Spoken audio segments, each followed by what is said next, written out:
The final part of the title, Find Hope in a Rancher's Kindness, signals a dramatic emotional shift from the near-death struggle in the first two parts to a moment of relief, humanity, and healing. It introduces a rancher as the agent of change, and it uses the word hope, which is central not only to the resolution of the story, but to its entire emotional arc. This phrase is quiet, tender, and full of power not because of grand action, but because of what it represents, the beginning of healing after devastation. Let's now explore this phrase in depth emotionally, thematically, historically, and narratively. 1. The word hope, the light that breaks through. From survival to something more, in the earlier parts of the title, the Cheyenne mother and child were in pure survival mode on the verge of freezing, starving, or dying. But now, they find hope, not just warmth or food, but a reason to. Believe in the future. Hope means they're not just alive, they're beginning to live again. Hope is the first flicker of emotional recovery. Maybe the mother looks at her child and believes they'll have a tomorrow. Maybe she stops crying and starts speaking. Maybe her hands, frozen and stiff, begin to reach out again, not just to survive, but to connect. This is the pivotal emotional shift, from despair to possibility. B.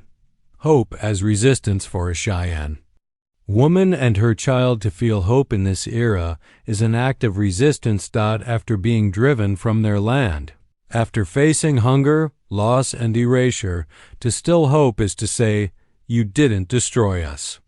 This phrase implies cultural survival, emotional endurance. A reclaiming of dignity and future hope isn't a luxury. It's the very engine of survival. 2. The role of a rancher, symbolism and complexity. The unexpected savior. The introduction of a rancher adds narrative intrigue. Ranchers in many historical stories are depicted as settlers occupying former native lands, independent, often gruff individual survivors of the frontier themselves. In this case, a rancher becomes the opposite of threat. He becomes salvation. He's not a soldier, not a preacher, not a lawman. He's a civilian, likely hardened by life and labor. That he would stop to help a Cheyenne woman and child during or after a brutal winter is significant and surprising. This breaks stereotypes. It challenges assumptions. It invites questions. Why did he help? What moved him? What past pain or hidden empathy lives inside him? We begin to sense that he, too, has a story. B. The rancher as a bridge between worlds. The rancher might represent the white settler society, but by showing kindness, he becomes a bridge between cultures. His actions carry more weight because he wasn't obligated to help. He may have grown up with prejudice against Native people. He chose compassion when silence would have been easier. This rancher, in offering kindness, isn't just helping two people, he's helping repair rift in a country torn by injustice. 3. Kindness, a quiet but transformative force. Why kindness and not pity or charity? The choice of the word kindness is deliberate and powerful. It's not pity. It's not charity. It's not obligation. It's genuine care. Kindness suggests empathy without judgment, generosity without seeking reward, tenderness in a world that is often cruel. Kindness requires the rancher to see the Cheyenne mother and child as human beings, not others. In a time when indigenous people were often dehumanized or ignored, that act of seeing is in itself revolutionary. B. The form kindness might take. Kindness might look like offering food without asking questions, inviting them into a warm cabin, sitting with them as they recover, giving them space to grieve or to speak their language. Might also mean protecting them from others who might wish them harm. The rancher might have to stand up to neighbors, family, or townsfolk. His kindness could come with a cost. But still, he offers it. 4. The emotional journey, from closed to open hearts.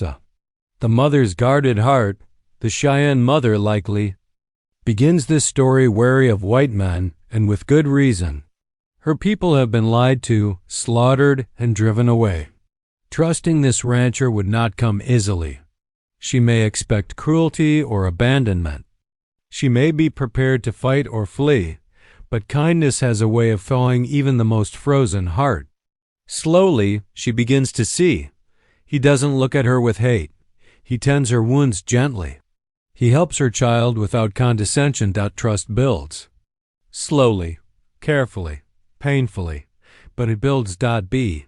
The rancher's healing. We might also imagine that the rancher has his own pain.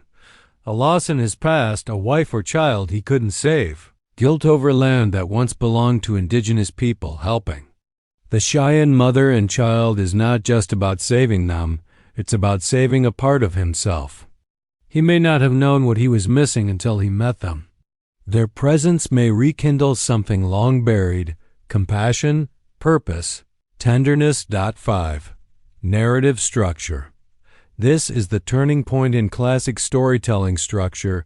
This phrase represents the resolution or rising dawn after the darkest night. The Cheyenne mother and child nearly die, but survive. They are alone, but someone finds them. They have no future, but now they have hope. The shift from desperation to healing is essential. Without it, the story remains a tragedy.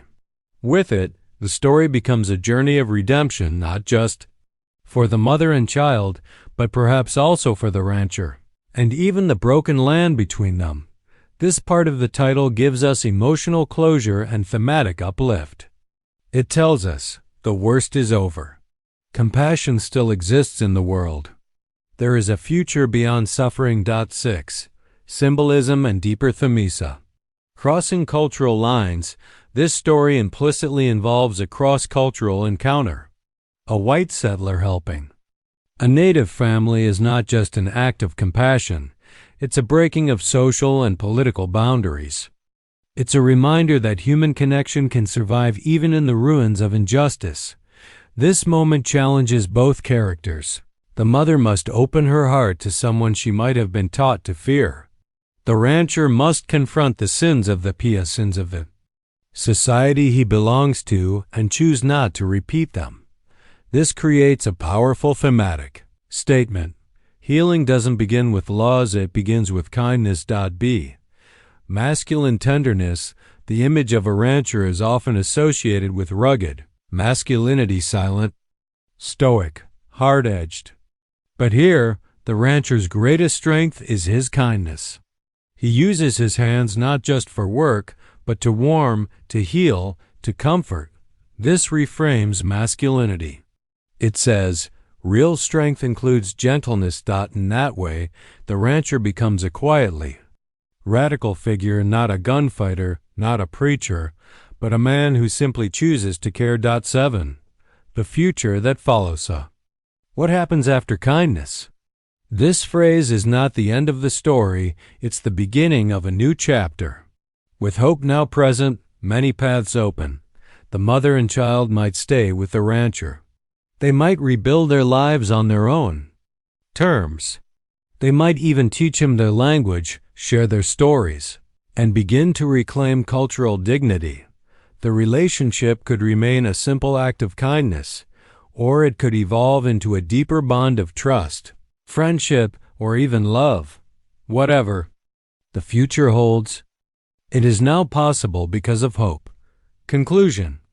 Why this phrase carries the soul's redemption. Find hope in a rancher's kindness is not just a story point, it is a thesis of healing. It says, pain can be answered by love. Grief can lead to connection. Even in the most violent and broken corners of history, there are moments of humanity. The rancher's act is not one of grand heroics, it's something deeper and quieter. He chooses to see people who others ignore, to care when others turn away, and to open his home when the world offers only closed doors. In a time of winter, this moment is spring. This part of the title is simple, yet profoundly powerful. In just 6 words, a Cheyenne mother and her child gives a deeply human face to a historical cultural, and emotional story. It centers the narrative around family, identity, resilience, and the unspoken burdens carried by Indigenous women during one of the harshest and most violent periods in American history. This section will explore the many layers of meaning behind this phrase, its emotional force, cultural weight, historical backdrop, and the symbolic resonance it holds in the larger context of the story. 1. Personalizing the struggle, the power of the individuala. Moving from abstract to specific in Part 1, after a harsh winter nearly took them, we feel the cold, the danger, and the threat to life. But in Part 2, we are told who it almost took, a Cheyenne mother and her child. This instantly humanizes the suffering. Rather than a faceless tragedy or distant historical hardship, the phrase draws us into the personal. It invites us to imagine a woman with a name, a voice, a history, and a child she loves more than life. The mother is not just surviving for herself. She's enduring for the sake of someone more vulnerable. This makes the emotional impact immediate and profound. B. The intimacy of family. There is something deeply emotional in the image of a mother and her child. It evokes protection, a mother shielding her child from the cold with her own body. Sacrifice, going hungry so her baby can eat. Love, the unbreakable bond between two people bound by blood, history, and fate. This bond forms the emotional engine of the story. It's not just a story about survival, it's a story about love enduring the storm. Point 2. The Cheyenne identity, a cultural and historical lensa. Who are the Cheyenne? The Cheyenne people are a Native American nation originally from the Great Plains spanning areas of present-day Wyoming, Colorado, Montana, and the Dakotas. By the 1800s, they were skilled horse riders, hunters, and warriors, living in tight-knit tribal communities deeply connected to the land and to their spiritual traditions. However, by the time many Western frontier stories are set, late 1800s, the Cheyenne had endured decades of brutal treatment, broken treaties, land theft, forced relocation massacres, such as Sand Creek, 1864, and Washita, 1868. A Cheyenne mother and child in this era are not merely ordinary characters, they are survivors of historical trauma. They carry within them the sorrow of a nation and the hope of keeping their culture. ALIVEB. Cultural loss and resistance. Being Cheyenne in this context means more than just tribal affiliation. It means being targeted, hunted, and disempowered, and yet choosing to resist through survival. The U.S. government sought to erase Indigenous identity. Children were taken to boarding schools where their language and traditions were forbidden. Spiritual ceremonies were outlawed. Tribal movements were restricted or surveilled.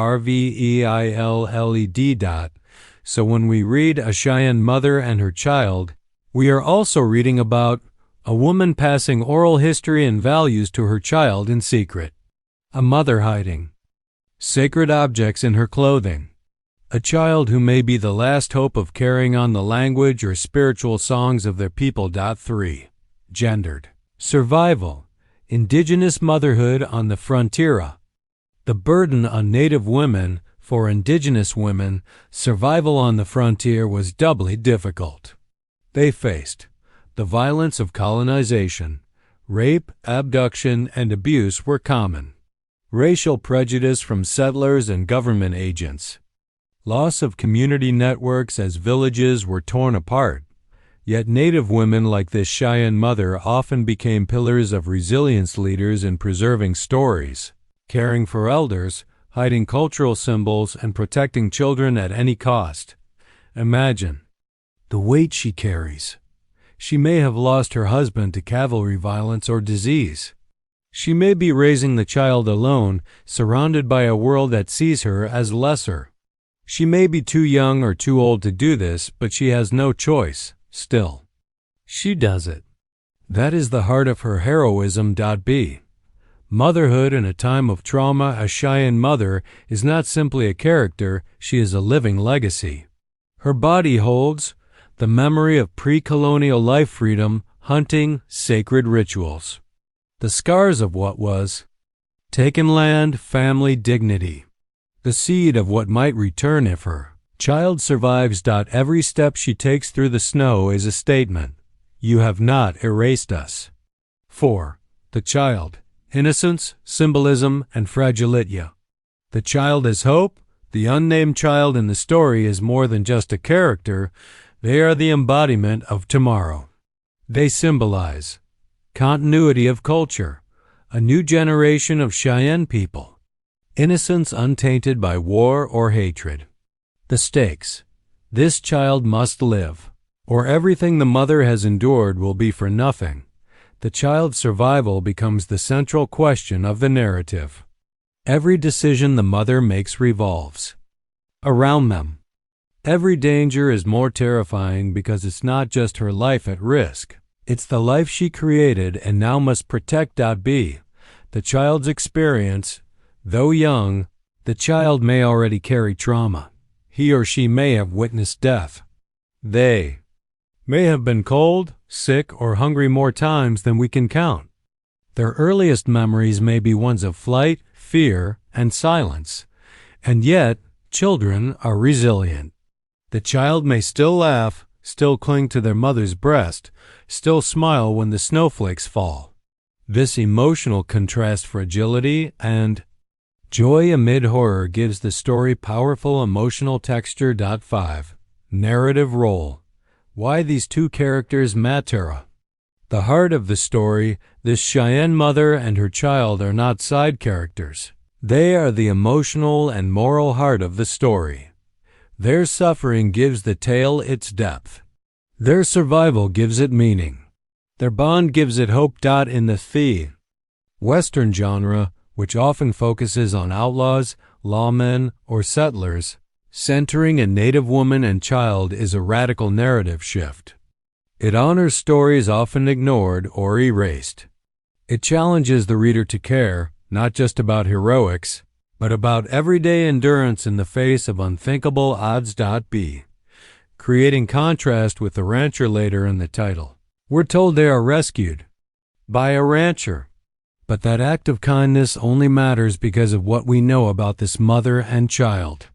The mother is not weak, she is strong, but she's been broken down by forces beyond her control. The child is not a burden, he or she is a reason to live. Their presence turns the rancher's decision from an act of charity to an act of transformational grace.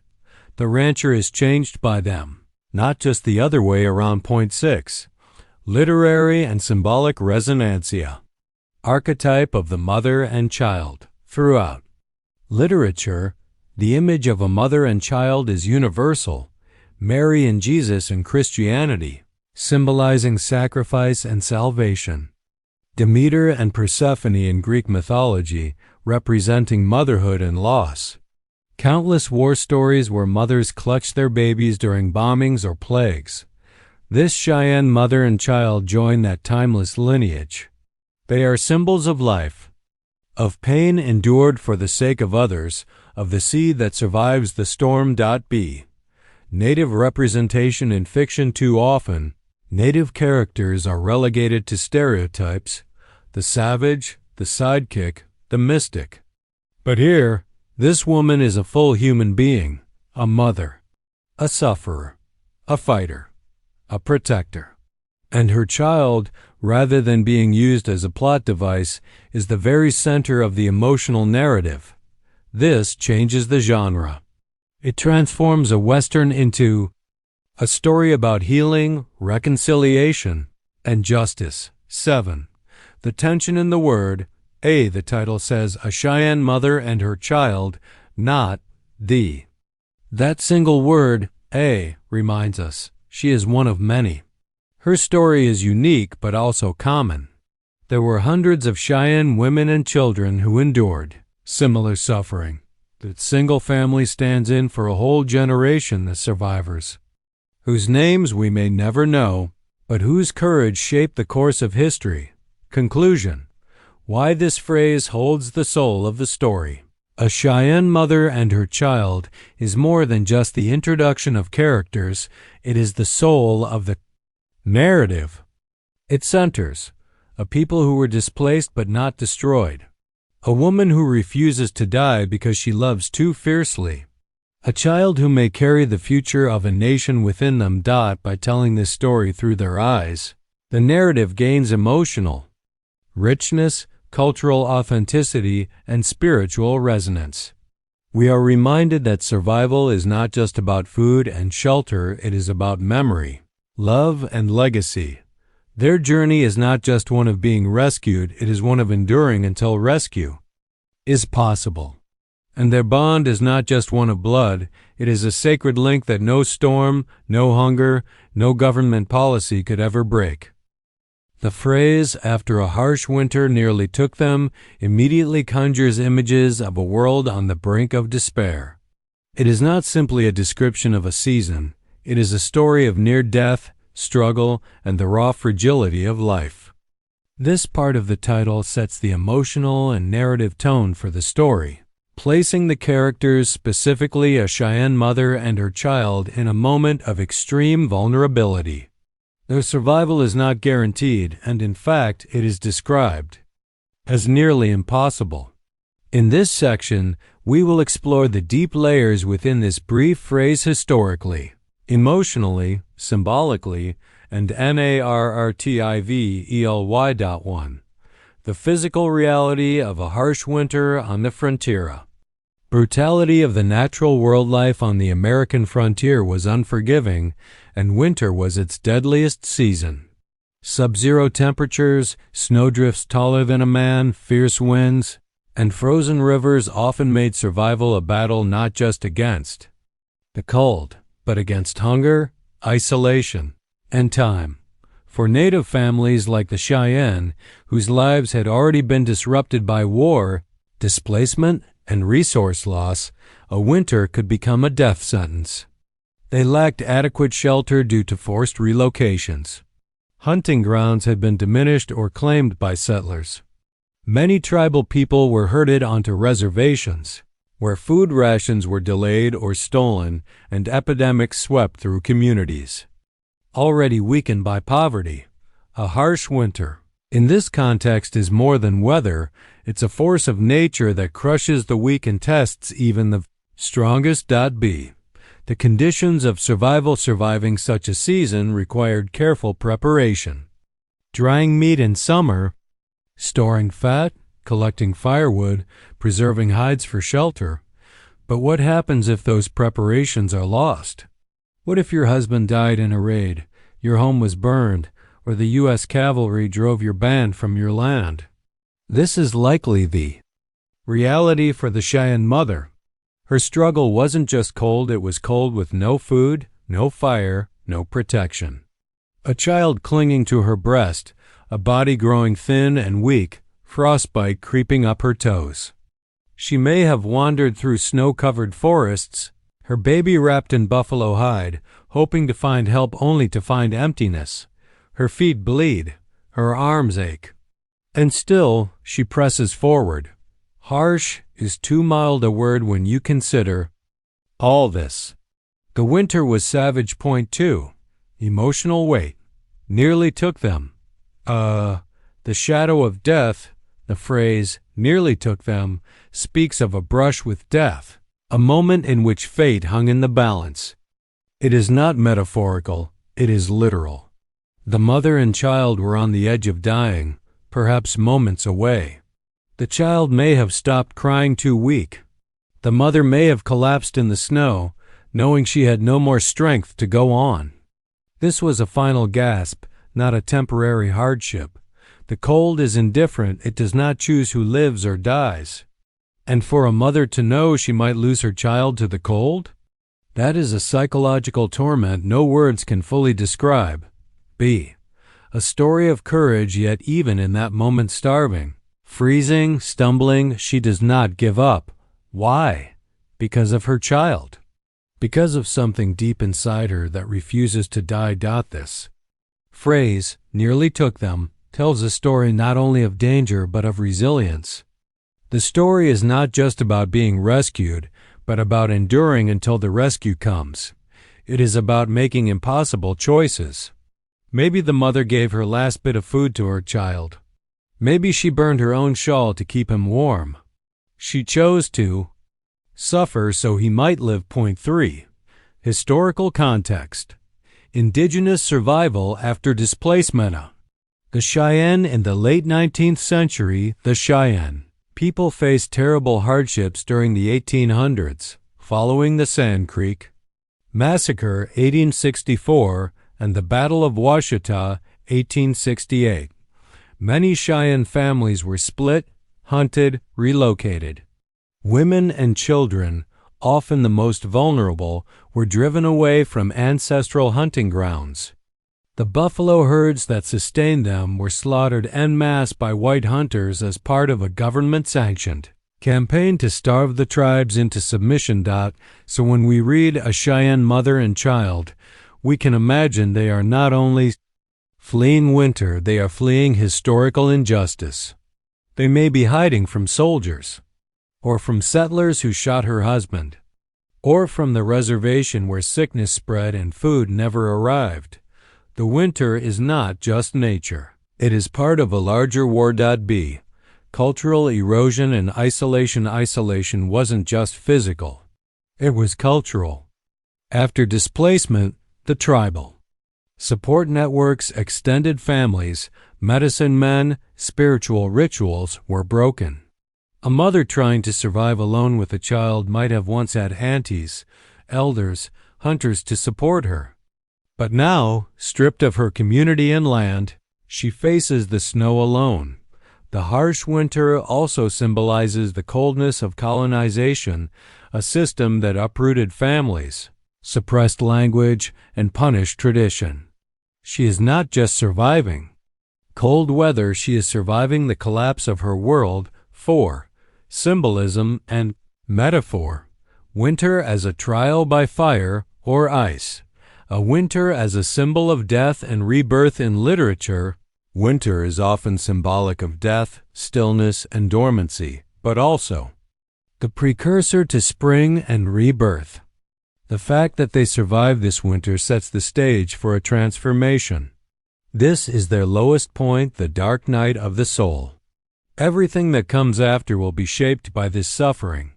When we say, after a harsh winter, we are acknowledging a complete emotional and physical breakdown. But the word after hints at hope. There is an after.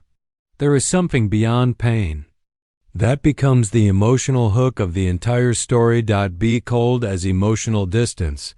The snow, the cold, and the ice are not just literal, they represent emotional isolation.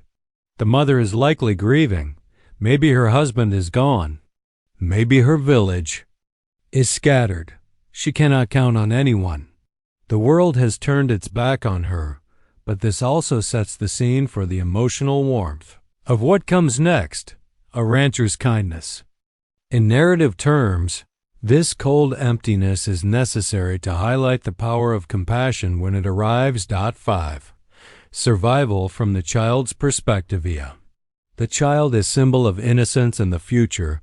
The child is not named, but their presence adds powerful emotional weight. A child's survival means more than just one life. It means the future of a people. The mother isn't just saving her son. She's preserving her culture, her bloodline, her memory. Children are also helpless. They rely entirely on adults for food, warmth, and safety. So in this context, the phrase "nearly took them" implies even greater heroism on the mother's part. She protected the child when she had nothing herself. Memory and trauma. If the child survives, he may grow up remembering fragments. A snowstorm, his mother's shivering body, the feel of hunger. These memories may shape him forever. The trauma of this winter is not easily erased, but so too may he remember the moment of rescue, the kindness of a stranger, the warm fire that followed the cold. The winter becomes part of his origin story, one of pain, yes, but also of survival and hope. 6. The implied tension? What was lost? The phrase doesn't spell it out, but we know. Someone didn't make it. Was there a husband? A brother? A second child? Maybe there was once a family of 4, and now only 2 remain. Nearly took them is a phrase heavy with what might have been and with the ghosts that linger after. The story is therefore not just about what was saved, but what was lost and grieved. The rancher's kindness will help heal, but scars remain. 7. A turning point in the narrative from a storytelling perspective, this phrase represents the pivot moment. This is the threshold between despair and salvation. The characters are at their lowest, freezing, hopeless, nearly dead, and this sets up the dramatic power of the rescue. In classic storytelling structure, this is the crisis before the breakthrough, the moment when all seems lost, and then something changes. Someone appears. A door opens. A fire is lit. Without this low point, the kindness of the rancher wouldn't have nearly the same weight. Conclusion. What this phrase does for the story, after a harsh winter nearly took them, isn't just scene setting. It is the emotional spine of the entire tale. It defines the stakes, life versus death, the emotional state, despair, grief, courage, the historical context, indigenous suffering and resilience, the symbolic contrast, cold versus warmth, death versus hope, the narrative arc, fall before the rise. By the time the rancher enters the story, we already care deeply for the Cheyenne mother and child. We know what they've endured. We felt the storm with them. And so, any kindness that follows will not just be welcome, it will feel like a miracle.